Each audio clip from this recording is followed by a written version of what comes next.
And I like that they had the competitions and the class too. So they also showed them in class a lot. Yeah. Which I thought was good. And so we saw this classic scenario, right, of the smart guy, right, doing group projects, quote unquote group projects. And who's always the person working in a group? The smart guy. Who's not? The not so smart guy. Yeah. Lazy guy who's got money and has got the ties. Or he's the one in the Greek organization, right? It's like, I've been there. So it's like, okay. Yeah. We got to see Mike having to basically coach Sully to stay in school so he can be part of the Roar. So he can't. It's like, what did you? Is film school anything like that? Will anybody do your homework in film school? Well, another quick sidebar. This was my freshman year. If I'm in a film history class and you're in a film history class with me and you're a junior, senior, whatever you are, and I get into a film school and all of a sudden you want to start hitting me up about making music videos and stuff for you after I had to do all of your work in a film history class, I obviously understand that you don't appreciate the art of film. So why am I going to help you out at all? No. Just no. Because you didn't even have to go to college in the first place. Remember? That's what the whole film proves. They got kicked out of school. They became the best scarers on the block. Hey, that doesn't help. That doesn't help me at all, man. If I'm doing your work, I'm not helping you out, man. Once I'm done, man. I'm not helping you out. Forget you. But yeah, anyway, so back to that. Yeah, so spoiler alert, if you didn't know, we always spoil all the movies that we talk about. So sorry to be you if you haven't seen it. But at the end of the movie, they are expelled from Monsters University. Right, by Sully and Mike are expelled. Yeah, by the dean. And the dean is voiced by Helen Mirren. So if you get expelled by her, that's it. Pack your stuff. You're out of there. You are not coming back. If Helen Mirren does not want you on set, you're gone. Yeah, then you're gone. Yeah, so Dean Hornscrabble. And she's a dragon. Spoiler alert. So all these other monsters are like one thing or another. Right? Mike Wazowski's a cyclops. Sully's a big furry abominable beast. Blue man. Randall is a chameleon. Yeah, he's probably the second coolest one. But nobody's a dragon, bro. That's how you know you're the dean. And so she is extremely intimidating. And I feel like there's definitely a few of those characters around a campus. I'd say Nick Saban is probably a effing dragon. I imagine crossing his path is going to get you burned. Yeah, especially if you're one of his coaching assistants and you lit. cross him the wrong way. You're going to get lit. One of his 30 coaching assistants. His minions. Dance. By the way.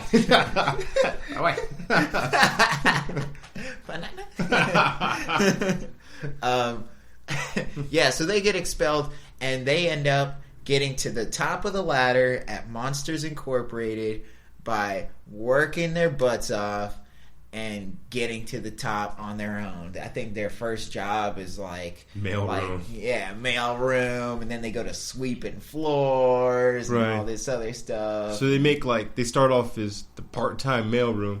And the thing is, they made everything they did an internal competition. Yeah. And so they always tried to outdo their own numbers or, other stats just to prove that they could.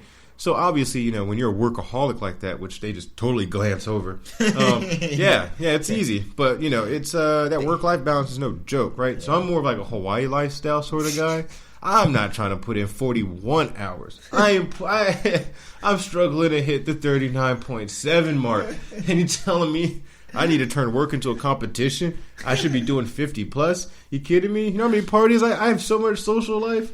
I should be charging them overtime. And I know you're thinking, Dom, why don't you just charge overtime? Because it goes nowhere. It's into this ether realm. Because that's the way corporate America is. You do overtime and it is just sucked into a vacuum of space. It's out there with Interstellar, Gravity, Mars Attack. That terrible film. It is to be seen in on the planet Tatooine. All right, that is where my overtime goes, and that's just what work is. But in here, they kind of make it seem like it's cool and it's fun.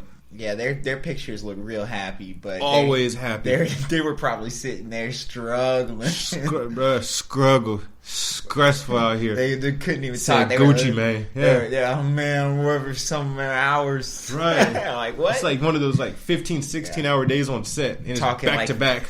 Talking like Future. Blend all your vowels together. Sound like you trying to pronounce a very long, delicate name street in Hawaii. I honestly... Humu, nuku, nuku, apu, I do put in a lot of overtime, unfortunately.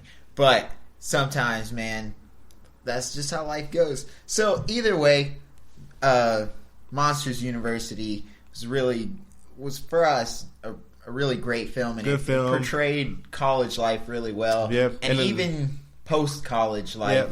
whether you graduated or not. Right, and it felt like it crossed a lot of borders and barriers as far as like the being a family-friendly type film, but also very much so appealing to adults and young adults. And so there's several levels of humor there. Yeah. So it's definitely something you could do. You know, I definitely see this being one of those movies in a park kind of movies. Kind of Oh, film. yeah, definitely. Yeah. It is rated G. So. Yeah. And, man, they really get away with a lot. I mean, it's not like just blood and gore, but, you know, a lot of these jokes and the way things can be handled, it's like... Yeah. I mean, it's about college life, so, like, Yeah, you know... college life is rated G. Yeah, right? Yeah, never. Yeah, after this, man, I think I might go check out, see if they still have that website up. Yeah, man, we should apply. Maybe we take classes online, yeah. Yeah, I'd be down for that. I could take some online scaring. Yeah. So hit us up online if you would like more information about MU. Maybe get one of our more... I think my sister graduated there. Oh, man. Joking. Love you, sis. Yeah, but...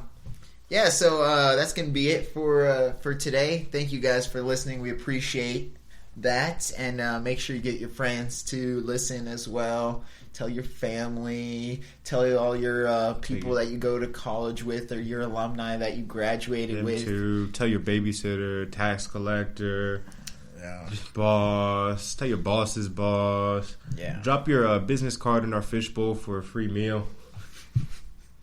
Yeah, that's on him, not me. Yeah, he's paying for that. Omar, go ahead and tell them where they could subscribe and check our details for more information. Yeah, so make sure to give us any questions, comments, suggestions on other movies or anything that we should do at inreality@gmail.com. That's one word, inreality at gmail.com. And Dom, where can they hit you up?